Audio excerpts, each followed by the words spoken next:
It's time for the Phenology Show. Phenology is the rhythmic biological nature of events as they relate to climate. I had an eventful week, and it started with a visit to Sharon and Lori's place over by Mackinac, and had a wonderful day with them, paddled around on the lake, and got to look at that beautiful, beautiful countryside where they are. Found a bog goldenrod, which I have not seen before. And it took me a while to key it out, but I stayed with it, and I was thrilled. It was the flower of this plant is very conical, very much bottle brush like, sort of tall and narrow, not at all like the common, the spreading, tall and giant goldenrod, the Canada goldenrod. None of those all have that plume of flowers at the top that just kind of, I like to think of, it explodes like Sideshow Bob's hair on The Simpsons. But this one looked a lot more like the gray goldenrod, which, by the way, should begin to bloom any day now. And the gray goldenrod is that one that also has this very narrow, sort of conical shaped flower head. But the gray goldenrod always looks a little bit like your index finger, slightly bent, but very tightly flowered at the top. So watch for the gray goldenrod. And if you're lucky enough to have the bog goldenrod by your house, check it out too. It's pretty cool. Goldenrods are definitely getting going right now and are worth a look. Very quickly, if you come across a goldenrod and it has a gall on the stem, it's probably either tall goldenrod or giant goldenrod. And the difference is and I'll probably get this backwards, one of them is hairy, and I believe it is the giant goldenrod that has the hair on the outside of the gall, and the tall goldenrod is smooth. But it's been a few weeks since I looked that up, and I'm not positive about that. But there are lots of goldenrods. Another goldenrod, one that's pretty easy to identify, is the flat-topped goldenrod, also called the grass-leaved goldenrod, because the leaves on this goldenrod are really, really, really narrow, long and thin, and look a bit like a blade of grass. And the flower, flat-topped, most of the flower heads are sort of at the same height, and the flowers themselves are very small. All goldenrod flowers are small, but these are even smaller than the regular goldenrod. So really cool little flower and doing really well right now. Lots of them blooming. While you're looking at those, you're probably going to run into a plant called boneset or thruwort, which is a white flower, kind of fuzzy looking, sort of hairy, compact. It's a disc. There are multiple flowers at the top of this plant. What makes this plant easy to identify is if you see this white, fuzzy-looking flower, just look down the stem, and you will notice that the leaves appear to fuse together at the base. So they're opposite, and they appear to be glued together at the base of each leaf. And hence the name boneset. And probably in the 15th century, if you broke your leg, they probably would put this herb on your leg because, hey, if the plant can grow its leaves together, it certainly can grow your leg together. I'm not sure how that worked out for those guys. I think if you broke your leg in the 14th century, you were in for a long haul, and maybe you'd survive and maybe you wouldn't, but it wouldn't be much fun. I wouldn't want to have a broken leg in 1415 or something like that. So the boneset and the goldenrods also out there at the same in the same area. Goldenrods, they kind of grow on all sorts of terrain, but they oftentimes frequent these wetter spots, which is where you're likely to find the thruwort, the boneset. And while you're in there, you're going to maybe see the bright orange flowers of spotted touch-me-not. These are trumpet-shaped flowers. If you look at them, they have this long addendum at the back of the flower, which kind of forms like a fishhook. And the flower is uniquely adapted. It has a lot of special features. One, when it starts off male, and then as it continues to develop, the female parts of the flower will overtake.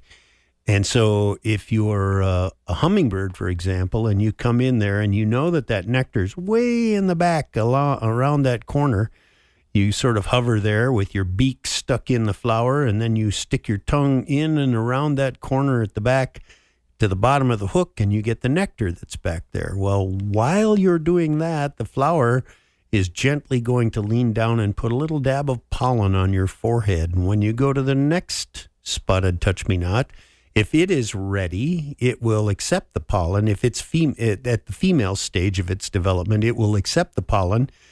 And then you get a little green, looks like a little banana. It's going to be sometimes as long as 1 inch, but mostly 3/4, and kind of swollen.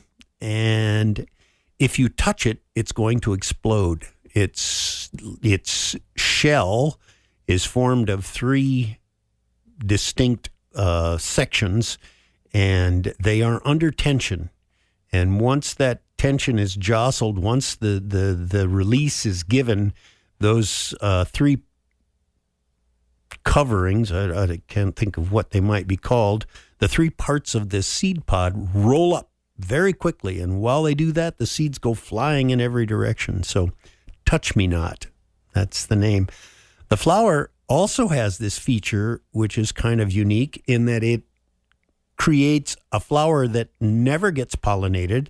It's a closed flower. The technical term would be clistogamous. And this flower is an exact replica of the genetics of the plant itself. So this flower is not cross-pollinated. This flower is simply a copy of the plant. And this is like covering its bets, because if this spotted touch-me-not grows in an area where, let's say for one reason or another, the hummingbirds aren't there, and it doesn't get this cross-pollination, which creates the more robust plant, it will copy itself and throw those seeds out, because the plant is an annual, and the only way it can continue to grow is to reproduce from seeds each year. So spotted touch-me-not, bright orange flowers, big green seed pods. Go out and find some, take a kid with you and pop some of those, and I guarantee you the kids will be like, hey, I got to have some more, I got to go more. So watch for the spotted touch-me-not, very cool. Sow thistle is blooming. This is, if you're driving along this morning and you see these dandelions that are maybe 4 or 5 feet up in the air, and I use the term dandelion only in the fact that the flower is very similar to a dandelion. It's yellow, and it's multiple flower heads up there at the top of this yellow flower. And that sow thistle, if you look at the leaves, they're sort of like thistles. And they have these little, what appear to be prickers on the ends of the leaf lobes, but if you touch them, you'll find that they're, as far as prickers go, they are pretty weak. So you can mess with the sow thistle and not expect to get paid back like walking through a patch of Canada thistle or bull thistle or something like that. A few notes about some birds that are in the area. I still have rose-breasted grosbeaks coming to my feeder. The red-winged blackbirds have gone away. I don't know if they probably have gathered into flocks, and they're probably moving about and feeding in big flocks, but they are not coming to my feeder. They spent the summer coming to the feeder every day, often male and female, and eating the seeds, but they have not been on my feeder for almost a week now. Hummingbirds, I'm going through a lot more hummingbird food than I used to. Lots of hummingbirds coming to drink, and so been actively feeding them. Probably a lot of juveniles in that crowd. And, of course, the little males who are so aggressive and so protective. Man, there's a quart of juice there. That male hummingbird couldn't drink all of that juice in a month. And yet there he is, protecting it as though it's the last drop of sustenance on the planet. I suppose that sort of behavior served it well when it was before people arrived and started feeding them, but it's a habit that they really don't need to pursue anymore. Let's see. Insects. Clouded sulfur butterfly. That was the yellow one with a black wing border. Lots of monarchs. I'm seeing plenty of monarchs around. The local population seems to have recovered. A lot of pictures on the internet on our season watch page of caterpillars and monarchs, adult monarchs. So monarchs seem to be doing okay. These are the group that will probably migrate down to Mexico, and that should happen near the end of this month and going into September. I have seen monarch butterflies as late as October, so there's always, that one that didn't get the message. Morning cloak butterflies are out. These are the ones that will overwinter. The morning cloak is, the size of a monarch. It's dark. I'm going to say dark brown, but when you see it, you're going to think black. And it has a cream-colored border around its wings and some blue spots if you get lucky and get close enough to see it closely.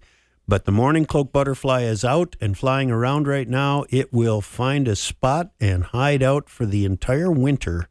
And then it will be one of the first butterflies we will see in hopefully late March, but for sure in April next spring. And finally on the butterfly scene, I was out and bouncing around in the woods, and I ran into 5 of these very light-colored butterflies that were very actively either in defensive territory or flirting with females, and I'm not sure which was which, but there was a lot of flying about where they were chasing one another, and just drove me. It didn't drive me. I thought if I were driving, if I were riding on that butterfly, my head would be spinning. They were really, really after it. And this was a butterfly called the Appalachian-eyed brown. And it's a beautiful little butterfly, reminiscent. It looks a bit like the pearly eye, but it's lighter. My eye picks it up as being pale. And when I first saw it, I thought pearly eye. And then I thought, but the color isn't quite right. The pearly eye is darker. And so I took a bunch of pictures and finally got one that was sharp and clear, and went and checked it out. And sure enough, it was this Appalachian-eyed brown butterfly. Pretty cool. Insects, eastern pondhawks, yellow-legged meadowhawks, common whitetails, green darners, 12-spotted skimmers. Those are a list of all of the dragonflies I've been seeing. You have probably noticed, as I did, that the mosquitoes have rebounded. They are not yet anywhere near historic levels, but there are more mosquitoes now than there were for the first 3 months of summer. May, June, and July was almost, they were almost absent. And now all of a sudden there are enough around so that you'll notice them. Nothing like enough to drive me indoors, but, there's a few. I killed a few. Green frogs and gray tree frogs. You may have been listening during the Phenology Report from the students and heard about the thumbnail-sized green gray tree frogs.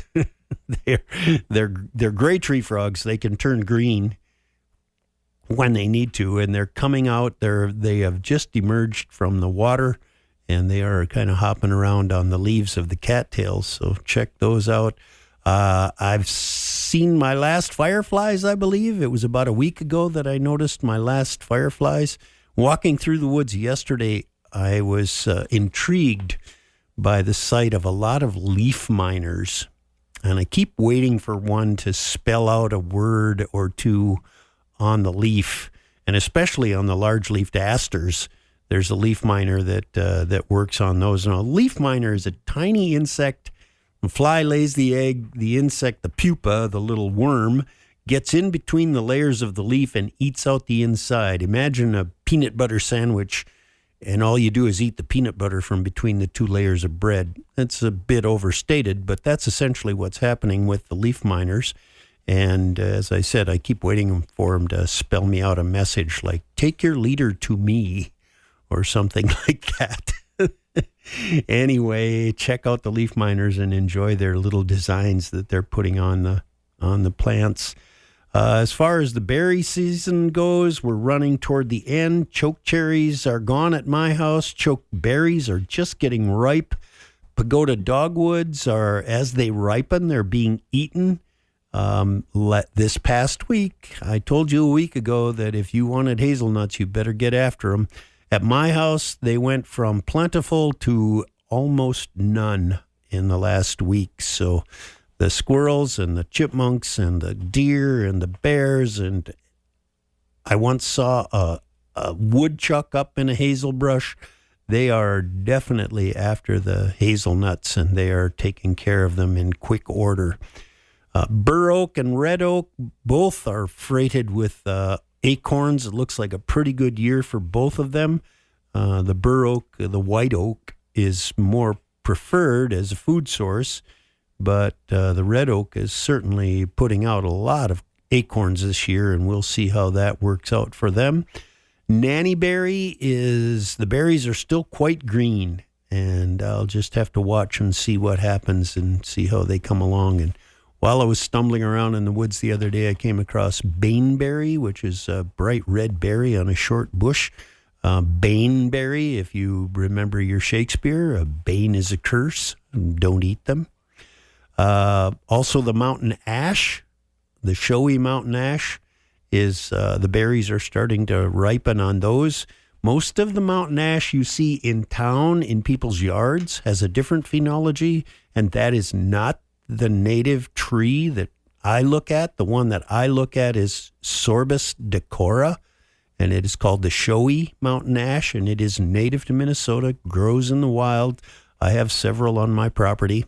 They're not common, but if you're walking around and looking carefully, you'll run into some here and there. And finally, last note, the yellow birch in my yard have just begun to put out their next year's male flowers. The male catkins on the yellow birch are starting to develop, and you can kind of check those out if you've got a yellow birch in your yard. I looked at the paper birch, and I looked quite carefully with binoculars, and I did not see any. Now, that doesn't mean that they haven't done this same thing, but I haven't seen them yet. I will let you know when I do. That's the Phenology Show for this week. Thanks for tuning in. As always, if you have comments, observations, or things to share, I'd love to hear from you.